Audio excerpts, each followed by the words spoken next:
and that is negative fair seeming. So up is down, left is right, good is bad.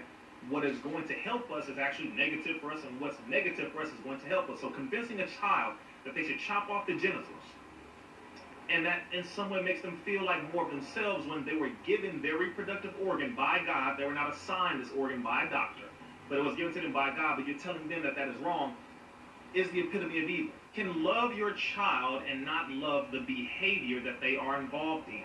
You can love your child and not love the fact that they lie. You can love your child but not love them being a thief. You can love your child but not love them being a beater of women or an abuser of men. You can love your child and not love the behavior. Separate the child from the behavior. This world has made you think and makes us believe that in order for us to love our children, we must accept the negative behaviors that are put in them and on them and manipulated within them by this system. Back in the day when I was growing up, if I came home and my mother found out that I was stealing at school, then she would discipline me because I was stealing at school. She didn't say, well, I love my child, he's a thief, but I love him anyway. No. To accept your child is not to accept the behavior that is being imposed on your child. 12-year-olds don't know about sexuality in depth. They do not know that. 12-year-olds do not know anything about what it means to really be gay and homosexual. They can be effeminate, but they don't thoroughly know what that means. They don't know about population control. They don't know about STDs in depth. They don't know. So we have to stop allowing this system to educate our children. That's the main thing we have to stop doing, and we have to stop accepting things that this system has given us. Parents must educate their children. They're your children. They're not the government's children. They're not this society's children as it is being ran today. It is your child. So it is your responsibility, our responsibility, to educate ourselves and disagree with things that are not positive, that are not adding to our children. Very simple.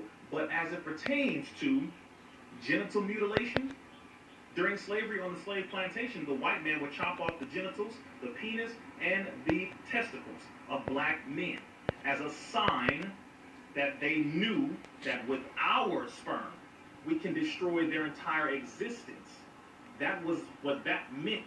So Dr. Frances Cress Welsing in her book, The ISIS Papers, talks about this being a form of genetic annihilation, meaning black people who continue to have children while white people are at a negative birth rate. There are more white people dying than are being born, but there are more black people being born constantly. What we're dealing with here is a race for survival. It's not just an emotional thing. It's not, oh, I love this person because I'm gay and they're gay, I'm lesbian, they're lesbian. It's far deeper than that. And for those of you who sit here and you continue to say, well, we should just love him anyway and allow him to just be himself. If he's a boy, then that is himself. Just like if you are a girl, that is yourself. Right. But for you to want to chop off your reproductive organs, shit is crazy, demonic. Is literally you being 100% fake and All not day. yourself. They are being manipulated by chemistry. Dwayne Wade said that when he was a young boy, he said to someone when he was a young child that he was exhibiting effeminate behavior. Well, there are many factors that go into that. A child doesn't know about being homosexual at 2 and 3 and 4 and 5. That's not. They don't even know the concept of sex like that. So the question should be, what type of environment was he in? Thank What were you giving him to eat? In baby formula, there is a synthetic form of estrogen in baby formula, feminizing young men. In some of the vaccines, there is synthetic estrogen in certain vaccines. There are certain things within the chemistry. In most of the plastics, including a lot of the baby bottles, there is bisphenol A synthetic form of estrogen. They are feminizing us through chemistry. So a lot of the children who are being born today are being raised on these chemicals, and they are being chemically made into homosexuals. And yes, I know some of you are like, Riza, that's insane. The same government that puts chemicals in your food, same government that puts chemicals in your water, same government that puts chemicals in vaccines, same government that puts chemicals in your air, same government that does all of these negative, horrific things. They put children in cages, they put women on the streets, they traffic organs, they lock everybody who was black and brown up for virtually no reason. They kill us every single day.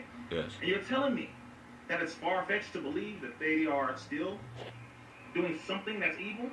Hell no. They do it all the time. So So as of right now, it's the chemicals that is something that people don't want to talk about. You also want to look at that. So everyone who's watching, Dwayne Wade and anyone else, please be very mindful and learn. Slow down with talking out in public and learn about exactly what it is happening to your child. And also, stop bringing children to gay pride parades. Thank you, crazy Stop weirdos. it. Everyone in the LGBTQ plus community. Shit. You wanting to be gay and homosexual, whatever alternative style of living you choose to have is up to you. But children do not belong in that equation. Nope. You can't put Sesame Street in the mix. You can't forcing start people to putting be it in gay. cartoons. You're forcing it. And by the way, it's not you, those within the LGBTQ who are forcing it like this. It is There's those a lot of them doing it. It is the international bankers. It is those who are called the elite. It is those who are the wicked individuals at the top who run media, who run television, who run movies, who run all of this, who are pushing this because the overall agenda is depopulation. They want to get rid of over 5 billion people on the planet, the majority of black and brown and original, the majority and white. They want to get rid of a lot of white people too. But of course, we are first. So understand, that's the agenda. They do not like you. And that's why they love it when they have as many people wanting to become gay and lesbian and homosexual, because that lessens the numbers. They do not want us to procreate anymore.